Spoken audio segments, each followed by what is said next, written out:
Hi, I didn't get to do a video yesterday about day number 3 at Macondo. It was a really busy day. We started off with our morning session like we usually do, and of course, Joy Castro did a wonderful job facilitating and using writing prompts and pulling out things from us that we didn't know was there or that were stuck in this state of unknown and uneasiness, and so you're fighting this thing where you want to tell the truth, but you don't want to reveal too much and too many secrets. So a lot of the exercises we did really helped out a lot with that. We also had a reading that evening. It was the Macondo reading, and I was really honored to be part of it. It was a fabulous night. There were so many wonderfully talented people. Just to be in the audience was a treat, but then to be one of the readers was, I said it was an honor, and it was also intimidating. I haven't been that nervous in a really long time.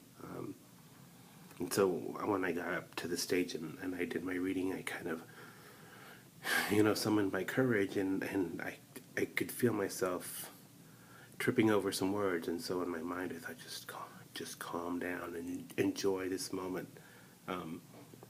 These people are they've all been in this time frame, in this second where they were new to Macondo and they were up here reading, and it was thrilling and exciting and nervous and all those things. So kind of just stand in that moment, let it wash over you, and then let the poetry and the craft that you've worked on, let that come through, because that's what we're here for.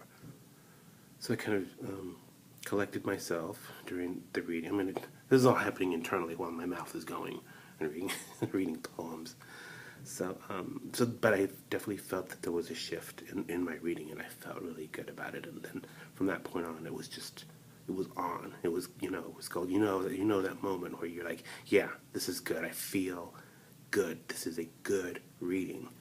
And that's what it was. And I felt that way with everyone who read, which is really incredible. Sometimes you go to a reading and you're preoccupied with your own reading, and you're not really paying attention to what they're saying. You're like, I should pay attention because I want them to pay attention when I'm reading.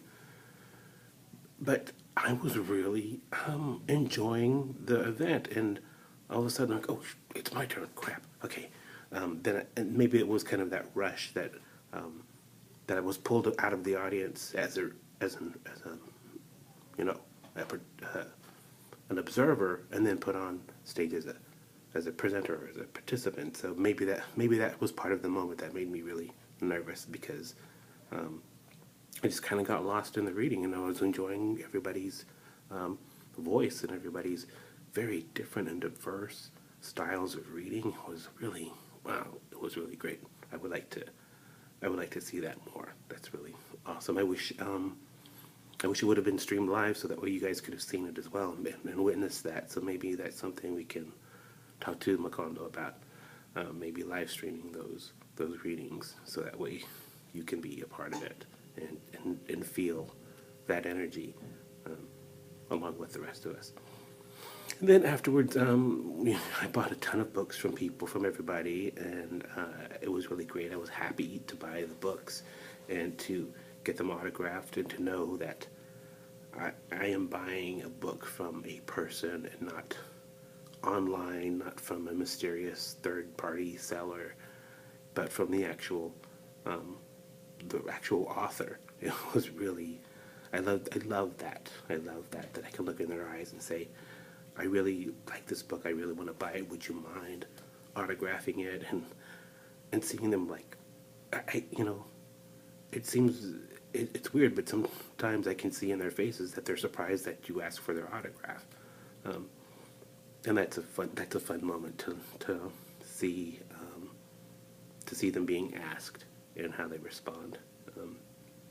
So I enjoy that. And then we went out and had some dinner, had a couple of drinks, a little libation, but it was good. And I got to know some of the other members who were who were in another group this whole week, and so we were able to talk and get to know about their families and some of their writing issues, and just kind of talk about things. I am here from Texas, and so I was able to talk to some local San Antonio writers about Texas. We talked about Whataburger. We talked about mosquitoes. Just those things that I'm like, oh, I forgot all about those things that make Texas so uniquely, Texas. So I really am kind of growing fond of this state again. It's been a long time since I've been here, and when I left here back in high school, I kind of willingly left. I was ready to leave and get away from Texas. For me, it was not a good time or a good place to grow up and find out who I am. So it was fitting that I did leave and go to the Midwest, which is strikingly similar to Texas in many ways. There's a lot of similarities there. But yeah, yesterday was a really great day, and today is our final day. I'm a little sad. I'm a little reflective. I'm trying not to, go through that mode where you're like shutting down and closing and getting ready to separate, because we still do have a day left. And I just want to fully participate. I want to be present. I want to engage, fully as much as I can to the last moment. So that's my goal for today, and I will let you know how that goes. Thanks for watching, and thanks for letting me rant on about my time here, and hopefully, maybe somebody's seeing this who's thinking about applying for Macondo, and you should definitely do it. Don't let it be intimidating. It's a really good process. It's a really good experience. You will grow. Even if you feel like you're pretty established as a writer, or if you've got an emerging voice, or you just don't know what you're doing, apply. What's the worst is they won't select you, and you will just get the experience of having applied, so you can do it again.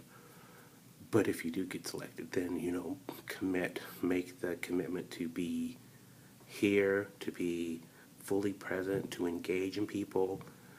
The first day, it's always like, oh, I don't know people, so I'm just gonna sit back and watch, and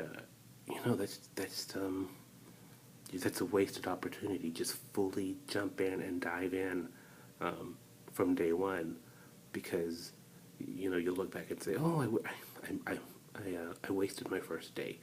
I could have talked to so and so, but I didn't. I was too shy, or I didn't know. Don't let yourself get stuck that way. When you're accepted into a retreat, Macondo or any other fellowship or retreat, jump in. You were accepted just like everybody else, and so fully engage from day one. The minute you step foot on that campus or wherever it is, you are engaged as anyone else, as the organizers, as the facilitators, as the instructors. You are as equally engaged. So commit. That would be my best advice, is just to commit to it and push and ask questions, and but don't dominate. Don't dominate their conversation. Let other people who are trying to find their voice, or who are just naturally quiet and reflective, give them time to talk and to participate in the conversation. I know it's difficult to have silence, so the impulse is to fill that silence, and people who talk like to fill that silence. But sometimes let a question hang in the air, and give a chance to some other people. Give them a chance to speak up and give input and offer part of themselves. Okay, so I will let you know how today goes, and I will see you later. Thanks.